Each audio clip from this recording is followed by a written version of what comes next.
Bien, vaya viendo su Biblia en el libro de Gálatas, en el capítulo 5.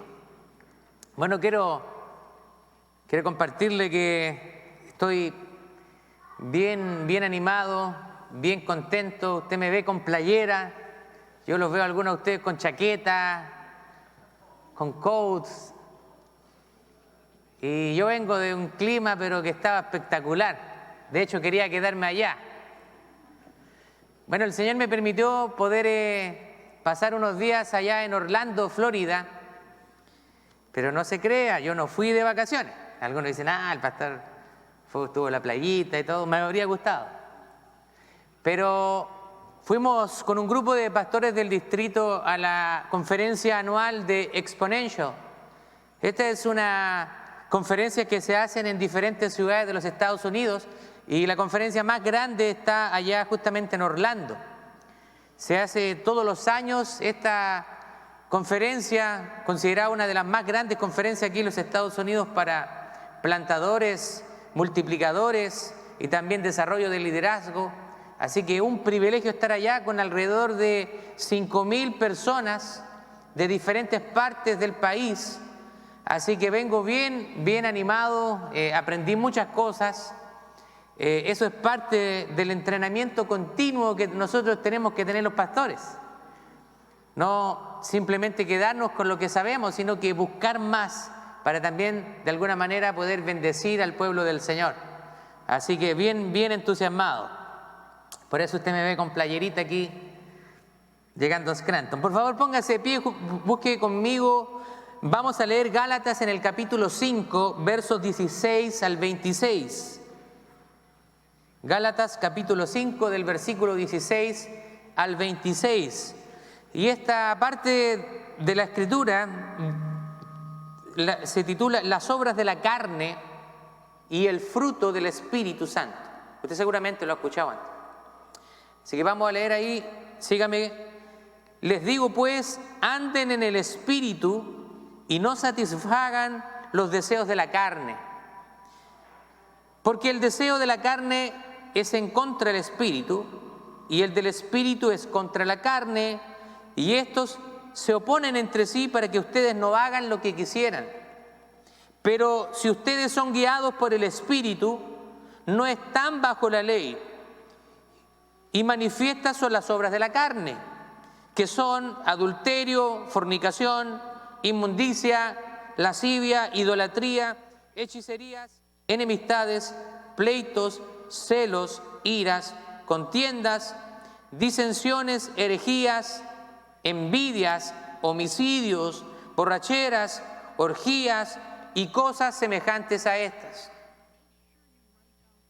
acerca de las cuales les amonesto, como ya les había dicho antes, que los que practican tales cosas no heredarán el reino de Dios. Pero el fruto del Espíritu es amor, gozo, paz, paciencia, benignidad, bondad, fe, mansedumbre, templanza. Contra tales cosas no hay ley. Versículo 24, pero los que son de Cristo han crucificado la carne con sus pasiones y deseos. Si vivimos por el Espíritu, andemos también por el Espíritu. Y no nos hagamos vanagloriosos, irritándonos unos a otros o envidiándonos unos a otros. Tome asiento, por favor. Bueno, estamos en la serie en Gálatas, Hecho Libre, Vive Libre. Ya nos quedan unos pocos sermones. Vamos a estar pasando una nueva serie. Ahora para introducir este sermón, primero quiero hablarles acerca de lo que se conoció como el movimiento de la santidad durante el siglo XIX. Ahora, ¿de qué se trata este movimiento que surgió en el siglo XIX? Bueno, consistía en un conjunto de creencias y prácticas que surgieron dentro del metodismo tradicional. Ahora, un número de evangélicos cristianos denominacionales, de organizaciones paraeclesiásticas y movimientos destacan las creencias como una doctrina central. El movimiento es wesleyano, arminiano en cuanto a la teología y se define por su énfasis en John Wesley, doctrina de una segunda obra de la gracia que se conduce a la perfección cristiana. Cuando se habla de un movimiento wesleyano arminiano, se está hablando de un movimiento que pone un énfasis en lo que es la santidad, pero también, por otra parte, que apoya o sostiene el hecho de que la salvación es algo que se puede perder. ¿Se acuerda a nuestro hermano Carter la semana pasada lo que dijo acerca de la salvación? Fue bastante enfático. La salvación no se puede perder. Hay personas que luchan en su mente con esta idea porque siempre estamos acostumbrados a hacer algo para ganarnos algo, pero en cuanto a la salvación es Cristo haciendo todo y simplemente nosotros recibiendo su gracia y su misericordia. Ahora, hubieron adherentes a este movimiento de santidad que creen que la segunda obra de la gracia o la segunda bendición se refiere a una experiencia personal que sucede después de la regeneración. Se refiere a una experiencia comúnmente llamada la salvación, en la que el creyente se limpia de la tendencia a cometer el pecado. Esta experiencia ellos la denominan entera santificación y permite al creyente vivir una vida santa y lo ideal para vivir completamente sin pecado voluntario. Como reflejo de esta santidad interior, la santidad, cristianos han hecho hincapié en la doctrina wesleyana en una santidad exterior que incluye prácticas tales como el uso de ropa modesta y no usar malas palabras en el habla, etcétera, todo lo que es externo. Ahora también hubieron grupos de santidad que creen que los aspectos morales de la ley de Dios son pertinentes también para el día de hoy, por lo que esperan que sus adherentes obedezcan reglas de comportamiento ejemplares, y muchos tienen estados, por ejemplo, que prohíben estrictamente el alcohol, prohíben el entretenimiento, el ir al cine y así una serie de ideas que se consideran pecaminosas. Ahora, esta posición no atrae atrae cierta oposición de ciertos grupos evangélicos, ya que esta idea está hablando de que sí es posible lograr un comportamiento ideal, un comportamiento donde no haya pecado, o sea, ausencia total del pecado. Ahora, la posición oficial de la Alianza Cristiana y Misionera con respecto a la santidad es que luego de la conversión hay una crisis en el creyente y el creyente experimenta la santificación en su vida. La santificación es tanto una crisis que sucede en un momento como crisis que van sucediendo a lo largo de la vida. Ahora, hay una gran diferencia en lo que se llama una santidad imputada. Un poco extraña la palabra, sí lo sé, pero significa que a través de la persona de Jesús, la santidad es puesta sobre usted. En el momento que usted recibe a Cristo, usted no ha hecho nada. Usted probablemente siga siendo mentiroso, siga siendo un ladrón, siga siendo un estafador, un mujeriego, pero cuando usted reciba a Cristo, usted en ese momento, Dios lo declara justo. Dios lo declara santificado. Ahora, en ese momento sucede algo. Usted recibe el Espíritu Santo y usted es sellado con el Espíritu Santo. Desde ese momento, usted va a comenzar una nueva vida. Y va a haber dos naturalezas en usted. La naturaleza divina dada por el Espíritu Santo, pero esa naturaleza pecaminosa no lo va a abandonar. Sigue ahí. Y de eso vamos a hablar el día de hoy. Ahora, está lo que llamamos el control por el espíritu, que podría ser la solución tanto para las inclinaciones impuras de la carne como para el problema de la debilidad humana que se encuentran en Cristo por medio de la salvación. Mire lo que dice Romanos 8:12. Por tanto, hermanos, tenemos una obligación, pero no es la de vivir conforme a nuestra naturaleza pecaminosa. ¿Qué está diciendo Pablo ahí? Dice que tenemos una obligación en Cristo ahora, una nueva naturaleza, y es no vivir conforme a nuestra naturaleza pecaminosa. ¿Se da cuenta de lo que está diciendo Pablo? Hay una nueva naturaleza en nosotros, pero la naturaleza pecaminosa continúa ahí.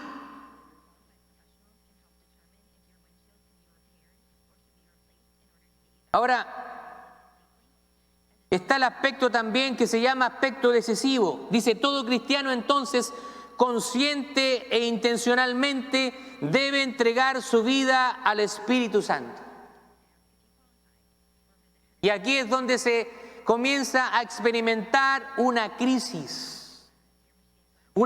que comienza a producir una regeneración en su vida. Pero hay una lucha interna dentro de nosotros. La carne y el espíritu. La Biblia habla de las obras de la carne. ¿Qué se refiere a las obras de la carne?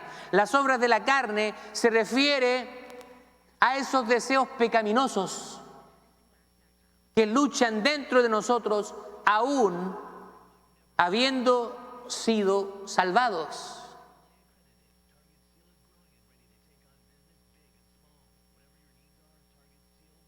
Ahora quiero que hablemos primero acerca de la naturaleza con la cual nosotros nacimos. Esa naturaleza pecaminosa quiere dominarnos y lamentablemente en muchas ocasiones lo hace.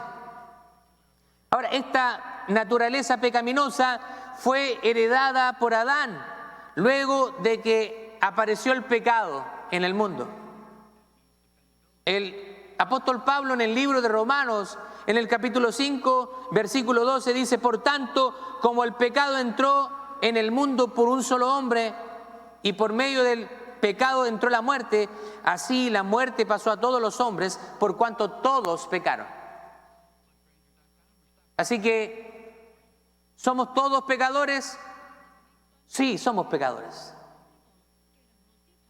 Por eso Cristo tuvo que venir a morir por nosotros. Ahora, muchas veces nosotros queremos hacer alarde de nuestras buenas obras. Si yo soy tan bueno, yo soy buena, yo trato de buscar al Señor, yo oro en la mañana, a mediodía, en la noche, leo un capítulo de la Biblia al día. Yo no digo que estas cosas sean malas, pero ¿sabe qué? Realmente no hay nada que usted pueda hacer para que Dios le ame más. Dios ya le ama a usted tal como es, pero muchas veces nosotros en nuestra mentalidad tratamos de buscar el favor de Dios, haciendo cosas, porque pensamos que haciendo cosas vamos a tener el favor de Dios. Pero ¿sabe qué? Muchas veces lo hacemos peor, porque cuando estamos haciendo cosas tratando de buscar el favor de Dios, estamos buscando un favor de conveniencia. Pero cuando nosotros dejamos que el Espíritu Santo trabaje en nosotros, todas las buenas obras vienen de una manera natural. Usted no tiene que obligar a su vida a hacer buenas obras, porque su nueva naturaleza lo impulsa a hacer buenas obras. Ahora nosotros en Cristo adquirimos una nueva naturaleza y eso se llama la naturaleza divina, que produce una regeneración, produce una transformación a una criatura nueva en Cristo. Mire lo que dice 2 de Corintios capítulo 5, verso 17. De modo que si alguno está en Cristo, nueva criatura es. las cosas viejas pasaron, y he aquí son todas hechas nuevas. O sea, hay cosas que tienen que pasar en nuestra vida, pero entiendo de que muchas veces esto involucra un proceso en nosotros, un proceso que a veces toma años en las personas, porque muchas veces tenemos que ir comprendiendo esa nueva naturaleza, ir conociendo a Dios. Mientras más conocemos a Dios, nuestra naturaleza pecaminosa debe ir opacándose, mientras usted más conoce a Dios. Ahora, las dos naturalezas tienen deseos. La pecaminosa es satisfacer la carne, y eso significa hacer todas las cosas que están en contra de la voluntad de Dios. Usted muchas veces quiere orar en la mañana, pero usted no lo hace. ¿Por qué no lo hace? Si usted sabe que es algo bueno, es algo que usted necesita, pero ¿por qué no lo hace? Porque usted cede a la carne, a esa carne que le dice 5 minutitos más. Y si usted se tiene que levantar a las 6:30 de la mañana o 7, comienza a poner el despertador a las 5:30 y lo pone 5:30, 5:40, 5:50, para usted comenzar a convencerse de que se tiene que levantar.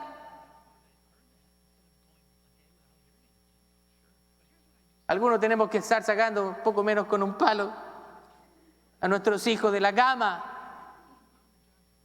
La carne. Esa es la carne. Que cuando usted tiene tiempo para leer la Biblia,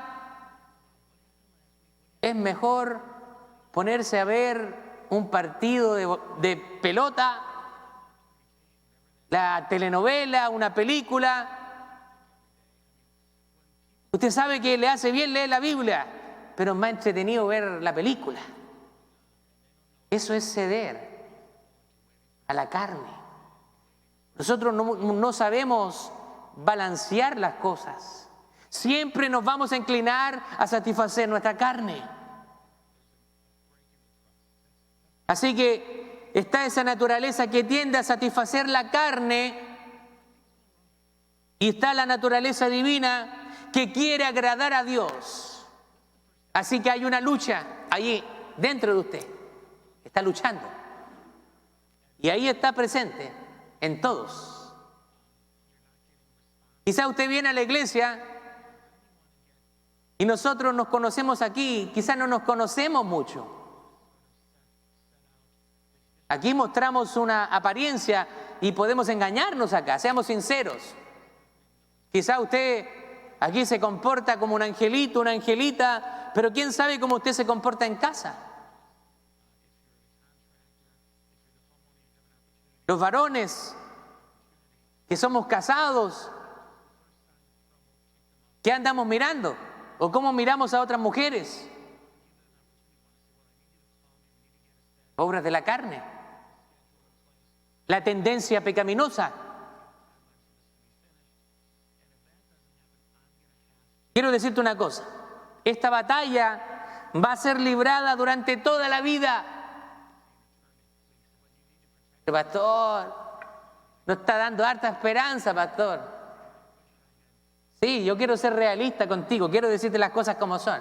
Yo no te quiero inventar cosas para que tú te vayas contento. O sea, yo quiero que tú te vayas feliz. Porque quizá ahora, como yo te dije que esto va a durar toda la vida, tú te entristeciste. Porque tú sabes que cuando tú pecas y caes, tú te sientes mal. O al menos eso es lo que debe sentir un hijo de Dios. Si hay alguien que está en pecado y se complace en el pecado y no deja el pecado, probablemente eso sea una evidencia de que esa persona no ha sido salva, aunque incluso la hayamos bautizado. ¿Fuerte? Sí, fuerte.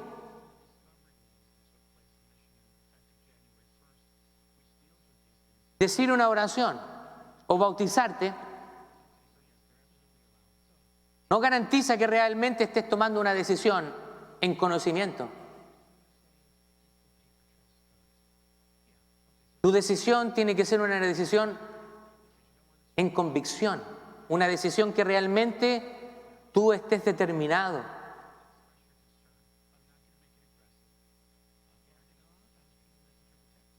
Pero ¿sabe qué? No quiero que se desanime, porque hay esperanza para nosotros. Aún teniendo esas dos naturalezas, hay esperanza. Ahora, lamentablemente, hay muchos cristianos que se denominan los cristianos carnales.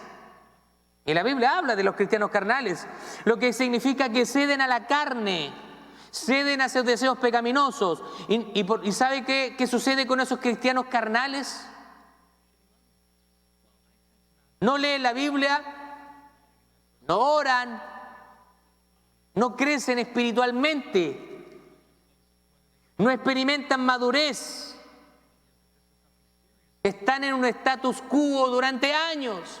Pueden llevar 5, 10, 15, 20 años, pero no van a crecer nunca y nunca van a experimentar la plenitud del Espíritu porque nunca han cedido esas áreas pecaminosas al Señor.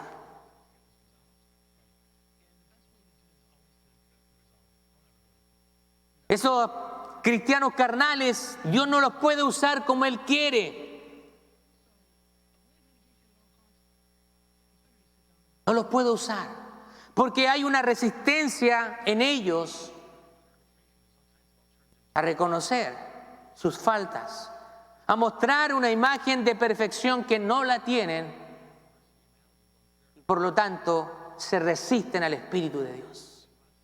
Con el pecado lo que hacen es que apagan el Espíritu Santo en ellos, lo contriñen en ellos y tienen una imagen de santidad que de alguna manera los mantiene con cierto estatus, con cierta impresión de los demás acerca de esa persona. Muchas veces nosotros tratamos de agradarnos a nosotros mismos, de mostrarnos perfectos en delante de nosotros mismos, pero nosotros conocemos bien nuestras debilidades. Sabemos en qué área le estamos fallando al Señor.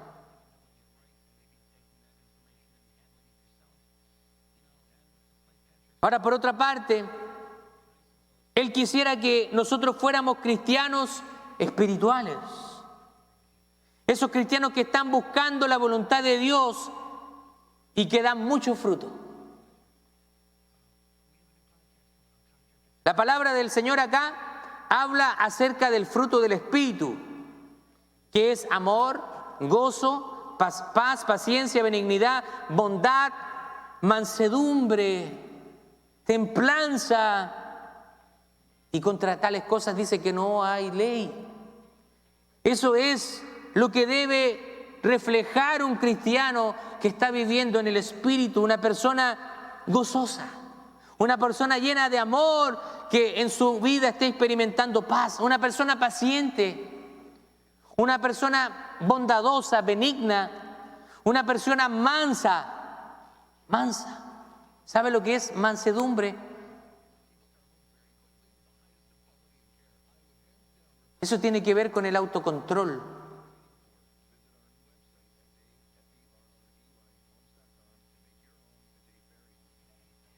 Ahora, las primeras tres cualidades, el amor, el gozo y la paz, conciernen a una actitud nuestra hacia Dios.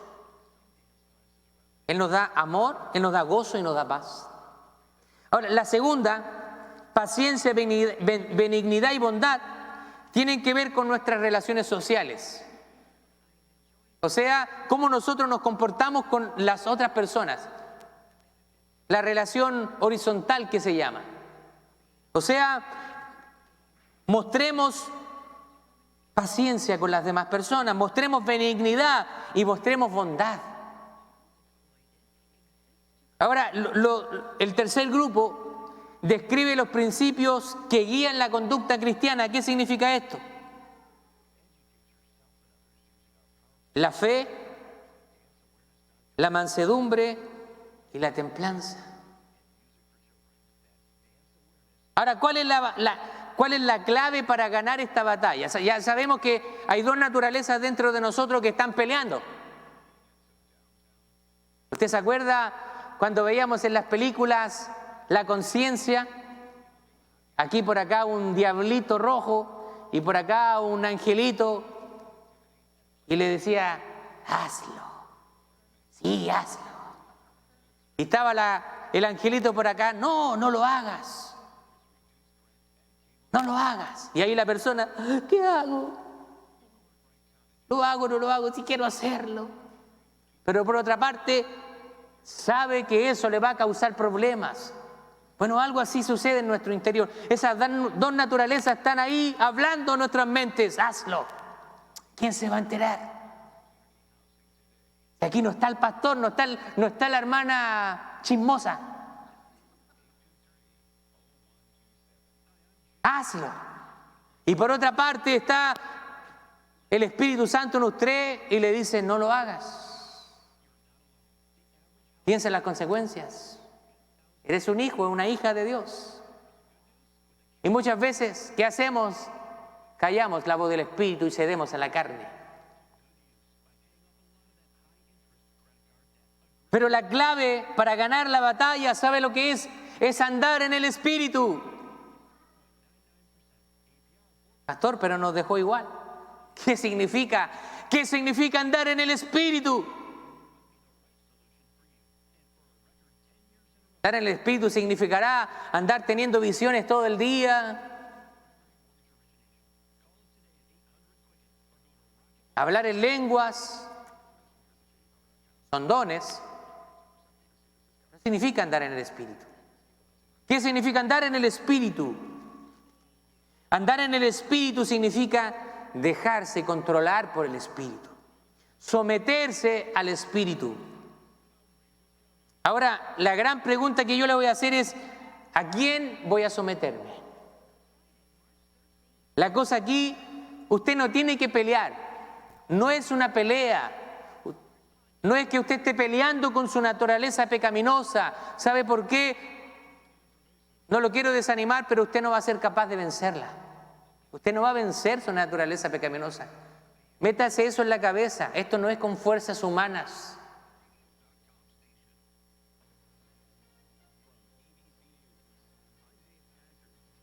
¿Sabe lo que usted tiene que hacerse? Es rendirse al Espíritu totalmente.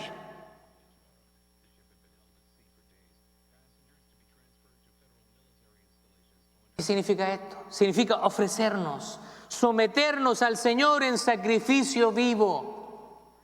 Como dice el apóstol Pablo en Romanos capítulo 12, verso 1, dice, preséntense como un sacrificio vivo, santo, agradable, que es vuestro culto racional.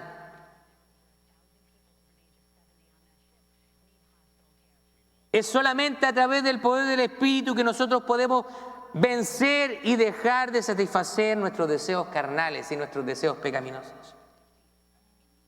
Siempre habrán deseos pecaminosos, siempre van a haber.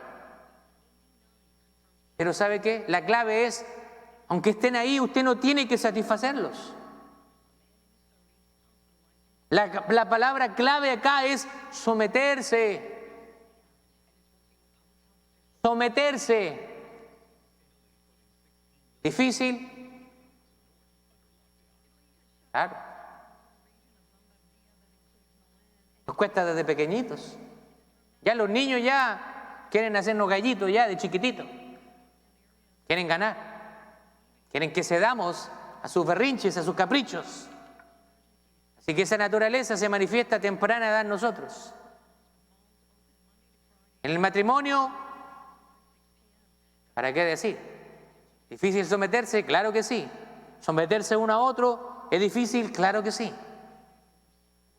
Porque usted antes, cuando era soltero, usted no le daba cuentas a nadie, pero ahora usted está casado. Así que ya no puede hacer usted lo que quiere, tiene que someterse unos a otros. Quizás algunos viven como si fueran solteros, pero el matrimonio es someterse uno a otro, en amor.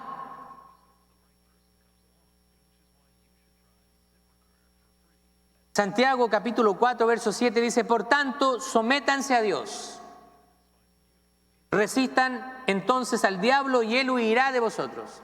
¿Sabe por qué muchas personas caen en las garras del diablo y del enemigo? porque se saltan la parte más importante de este versículo. Dice, solamente se han aprendido, resistan al diablo y él va a huir de ustedes. Pero hay una parte, la primera palabra es importante. Dice, sométanse a Dios. Si usted no se somete a Dios, si usted no se está sometiendo a Dios, usted va a caer frente a las acechanzas del diablo. Porque usted está confiando en sus fuerzas. No, si yo soy un buen cristiano. Yo llevo 10 años en el Evangelio, a mí no me mueven ni un huracán. Si usted piensa de esa manera, usted no ha entendido nada del Evangelio. Pero si usted piensa de esta manera, tengo muchas faltas, hay mucho pecado todavía en mi vida, pero yo quiero confiar en mi Salvador, que Él va a hacer una obra perfecta y completa en mi vida. No estoy confiando en mí, porque nada bueno viene de mí, pero gracias a que el Espíritu Santo de Dios está en mí, entonces yo soy más que vencedor en Cristo Jesús.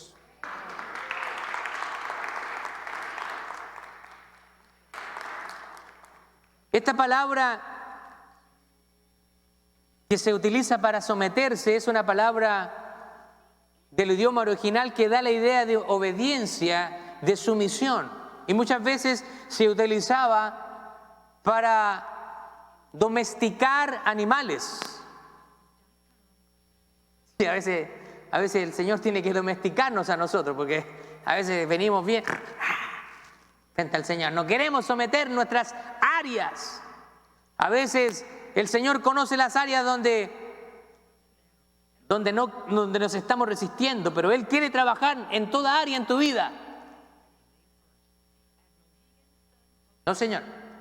Señor, mira, todo, pero en esto no me toque, Señor. Usted a veces está resistiendo el carácter de Cristo y usted, por ejemplo, usted se resiste a perdonar. Señores, pero que yo sé que tú entiendes todo el daño que me ha hecho esta persona. Yo no puedo perdonar. Pues usted se está resistiendo. El Señor quiere que usted perdone. Independiente si la otra persona se arrepiente o no. Dios quiere que usted sea el que perdone. ¿Qué área usted se está resistiendo? ¿A qué área se está resistiendo en su vida? Quizá usted no ha perdonado. Quizá usted lucha con deseos sexuales pecaminosos, incluso siendo casado, ocultando esos deseos de su esposa o de su esposo, pero usted está experimentando deseos pecaminosos. Quizá en usted hay avaricia, y la avaricia no es algo que se vea a simple vista, pero está ahí.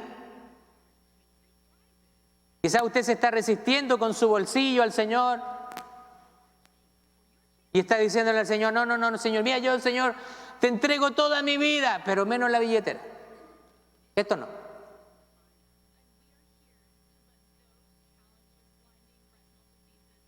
¿Quiere someterse realmente al Señor o no?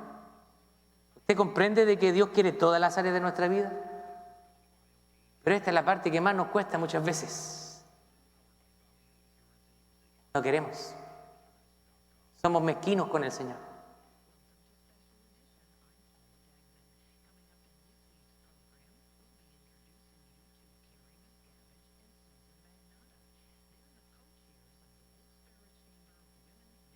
El Espíritu Santo está obrando dentro de nosotros, guiándonos y dándonos poder para obedecer a Dios.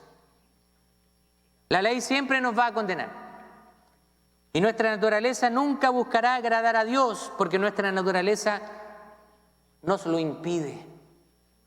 Así que si usted está confiando en que usted es el mero mero o usted es la Wonder Woman,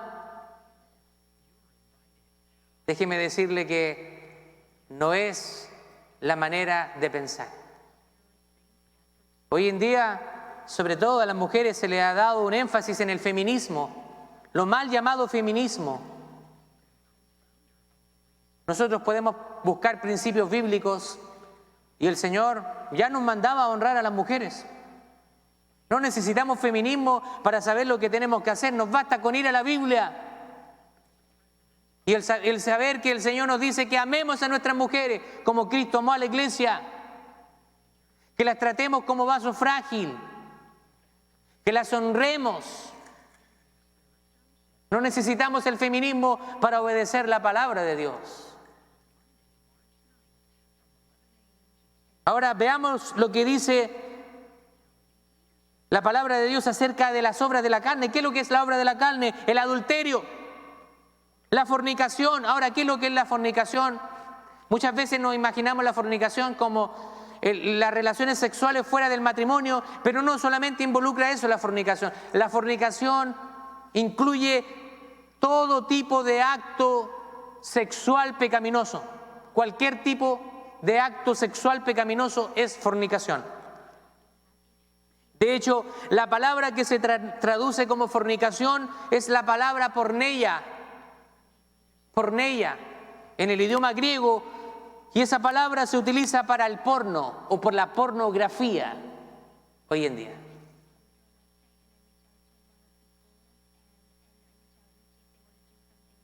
¿Qué tiene en su teléfono usted, jovencito, jovencita? ¿Qué está mirando en el internet?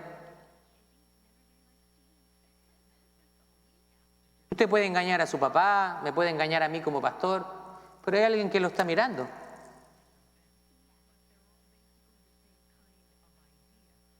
Inmundicia, lascivia, idolatría, hechicerías, enemistades, pleitos, celos, iras, contiendas, disensiones, herejías, envidias. ¿Se alegra usted cuando a un hermano le va bien? ¿Se alegra?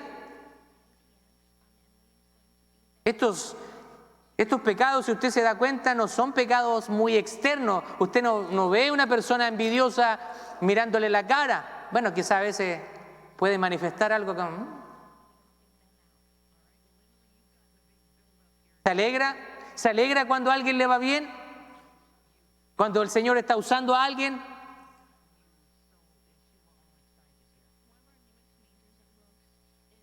¿Se alegra por otra persona usted? ¿O le da rabia? ¿Por qué ella y yo no? ¿Se alegra usted o no?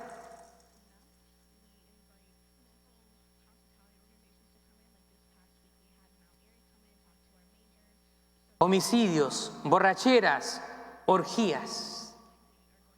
Y dice, y cosas semejantes a estas. O sea, no es una lista completa, en la lista podría seguir. Todas esas son las obras de la carne. Si usted está manifestando alguna de las obras de la carne, usted no está siendo dominado por el Espíritu.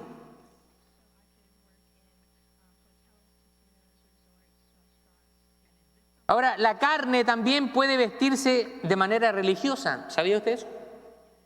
¿Se acuerda de Nicodemo? Señor, ¿qué tengo que hacer para ser salvo? Le dijo Nicodemo. Y Jesús le dijo,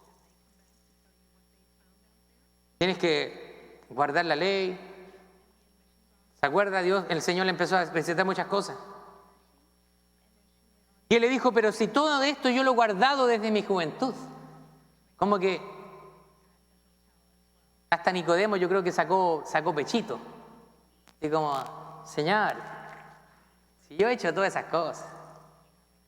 Pero el Señor, conociendo su corazón, le dijo, Nicodemo, mira, tú puedes ir a la iglesia, tú puedes cantar, puedes tocar instrumentos, puedes ser sabio en la Biblia, puedes asistir a todas las actividades de la iglesia, pero si tú no naces de nuevo, tú no vas a entrar en el reino de los cielos.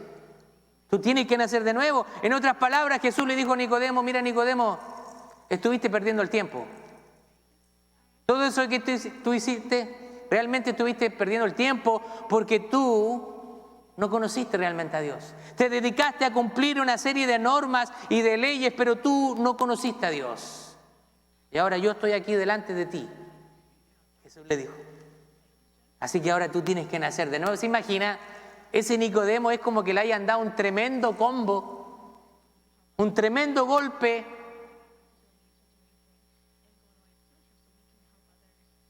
Porque nosotros pensamos que estamos bien con Dios cuando hacemos cosas externas. Porque se nos ha enseñado el hacer antes que el ser. El hacer es el activismo religioso.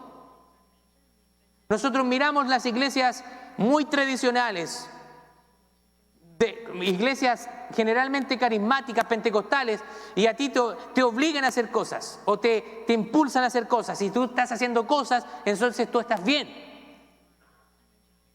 Si tú estás haciendo el aseo de la iglesia, estás predicando, estás dando un sermón, todo, estás bien con Dios.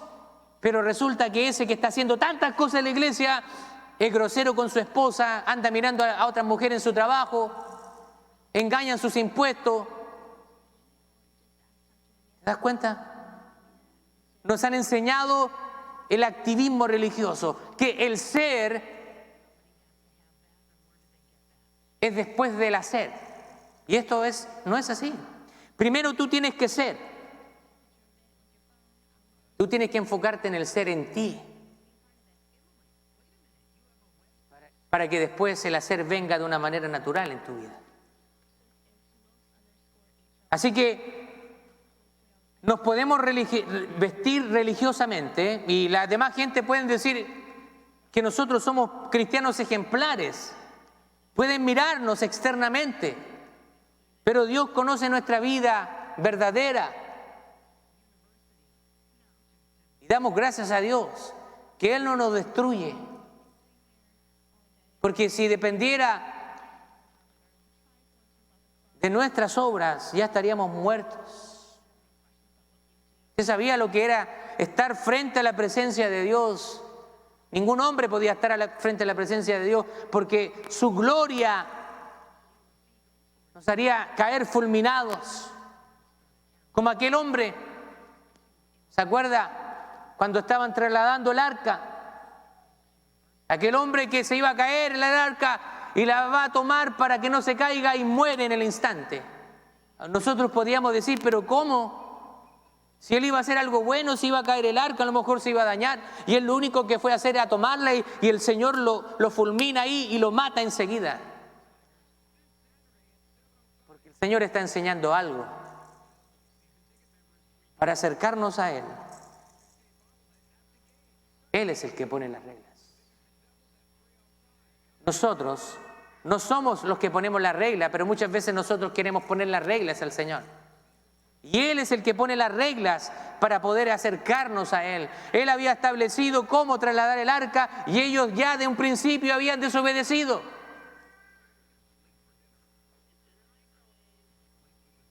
Ahora nosotros podemos caer, pero aquí se está hablando de las personas que han hecho el pecado, o sea, que han hecho el pecado un hábito en sus vidas. Diferente es una persona que cae en pecado o una persona que vive en el pecado. Los cristianos no vivimos en el pecado. Podemos pecar, sí, y vamos a pecar. Por eso que la palabra de Dios nos da esa salida. Si alguno hubiere pecado, dice que tenemos abogado en Jesucristo, que Él intercede por nosotros. Así que vamos a pecar, por supuesto que vamos a pecar.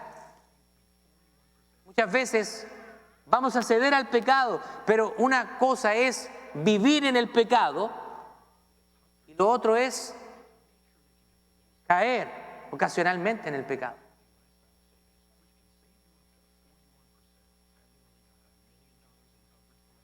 Dice el versículo 25, y si vivimos por el Espíritu, andemos también por el Espíritu. Bueno, Cristo ya nos dio vida, debemos caminar y debemos someternos a Dios, reconocer nuestras debilidades y confesarlas para que el Espíritu Santo trabaje en esas debilidades. Él ya las conoce, pero Él quiere que usted se las confiese. Señor, soy mentiroso.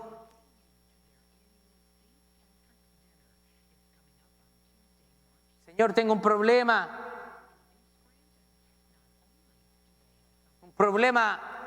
con las mujeres, no sé.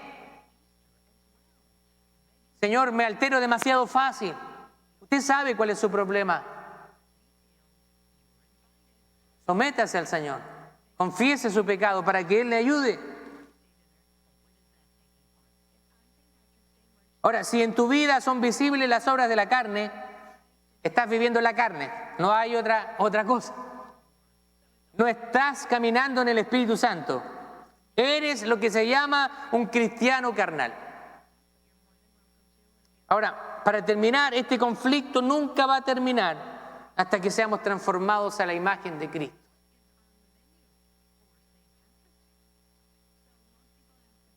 ¿Cuesta someterse al Señor? Cuesta bastante someterse al Señor. Pero también depende de cuánto nosotros le amemos al Señor. Mientras más le amemos, va a ser menos difícil someternos a su voluntad. Por eso usted enamórese del Señor. Enamórese del Señor. Recuerdo un matrimonio en Chile. Ellos llegaron a nuestra iglesia, no tenían un trasfondo de iglesia, no sabían nada de lo que era una iglesia evangélica. Ellos llegaron y les fuimos a visitar.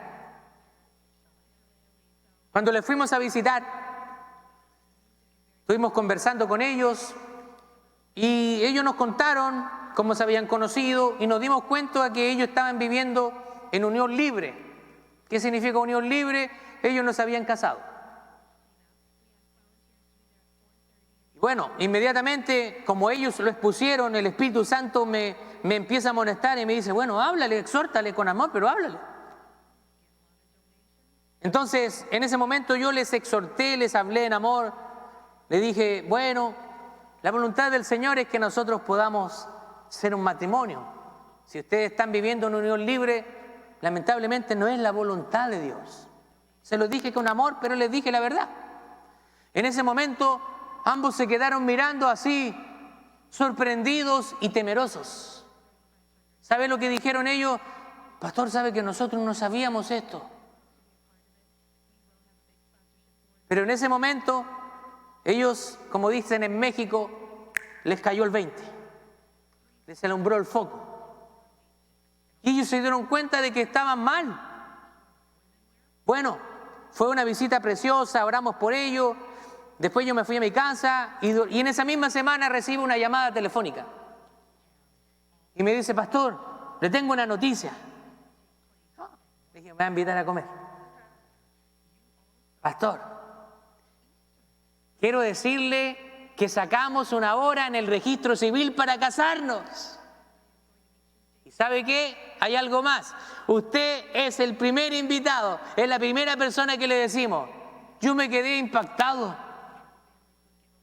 Se confrontó con el pecado, inmediatamente ellos dijeron, no, nosotros ¿qué estamos haciendo? No podemos estar así. Así que ellos tomaron acciones inmediatas. ¿Se da cuenta? Cuando usted es confrontado con el pecado, usted tiene que tomar acciones inmediatas. Por supuesto que si usted puede hacerla en ese momento. Hay ocasiones y hay circunstancias y circunstancias. Por supuesto que hay excepciones. Pero si usted puede hacer algo ahora inmediatamente, usted tiene que hacerlo.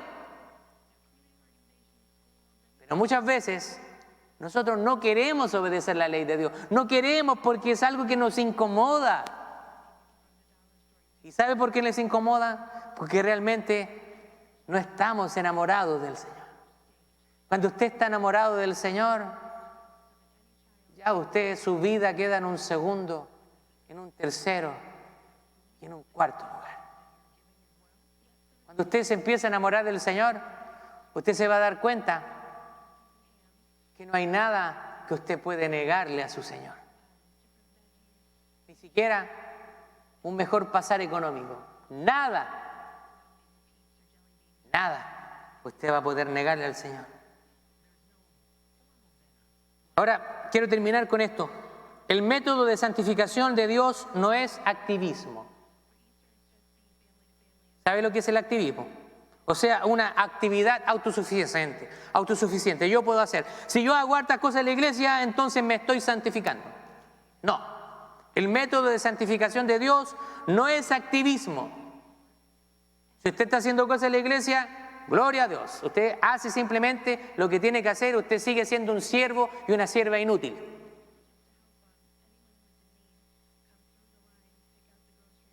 Tampoco es apatía.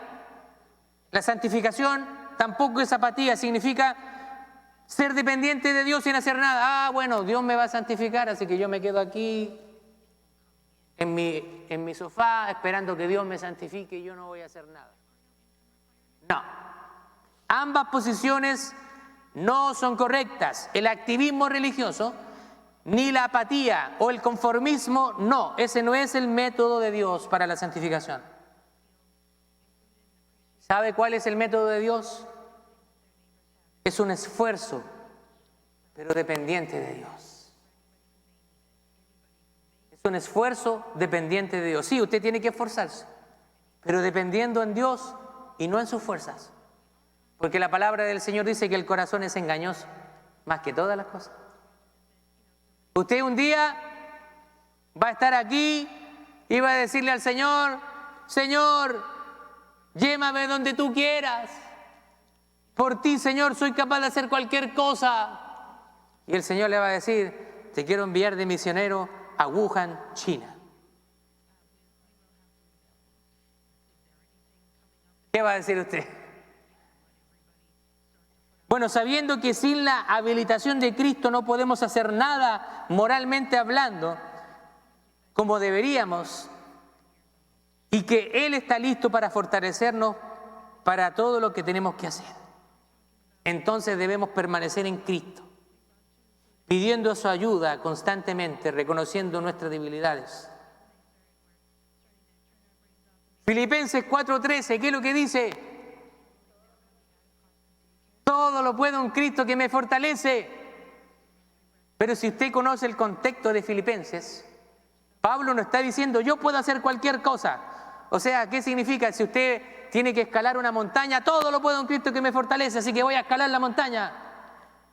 No, esa no es cómo se aplica ese versículo. ¿Qué significa entonces todo lo puedo en Cristo que me fortalece? Pablo, cuando escribió Filipenses, él dice: he sabido vivir en pobreza, en escasez. Y también he sabido vivir en abundancia. He sabido vivir en momentos tristes con el Señor. He sabido vivir en momentos alegres con el Señor. Cuando no he tenido trabajo, he sabido vivir con el Señor. Y cuando lo tengo, también glorifico al Señor. Así que, independiente de que cuál sea mi circunstancia ahora, sea buena, sea mala, o sea adversa o beneficiosa, el apóstol dijo: todo lo puedo en Cristo, porque Él es quien me fortalece. Póngase de pie. Vamos a orar al Señor. Así que no estemos dependiendo de nuestras fuerzas. Simplemente el Señor quiere que usted someta su vida a Él y sea sincero. ¿Sabes qué, Señor? Mira, me cuesta someterme a esto. Me resisto a esto. Soy grosero, grosera. Le falto el respeto a mi esposo, a mi esposa. Soy un mal administrador, despilfarro mis finanzas. Yo no sé con qué esto está batallando y peleando. Pero sea sincero con el Señor. Él ya lo sabe. Él conoce cada uno de sus pensamientos. Así que no intente ocultarle nada a Dios, porque eso es absurdo.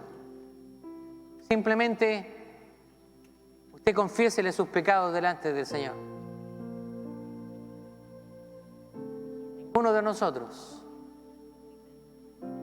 puede caminar la vida cristiana por nosotros mismos. Ninguno de nosotros es tan fuerte. Por eso necesitamos someternos y depender de nuestro Señor. Como un niño que va de la mano de sus padres para no perderse, así mismo tiene que ser nuestra vida. Tomarnos de la mano de Jesús y no soltarnos. Y no tan solo se tome de una mano, yo la agarraría con todo al Señor para no caer, para no desfallecer. No importa lo que usted haya hecho antes de venir aquí. El Señor en este momento quiere perdonar, limpiar su vida. Él conoce cómo es usted. Si usted tiene pecado en su vida, tiene ciertas debilidades, Él lo conoce. Pero Él ahora le está diciendo, yo quiero hacer una obra en ti. Yo quiero restaurarte. Yo quiero transformar tu vida. Quiero hacerte un mejor hombre. Quiero hacerte una mejor mujer. Quiero darte el valor que tú tienes. Un valor invaluable. Porque para mí tú eres importante. Tú para el Señor eres importante, mujer. Eres una perla preciosa en sus manos. También ustedes, varones, son príncipes del Señor. Y Dios quiere usarlos para manifestar su gloria.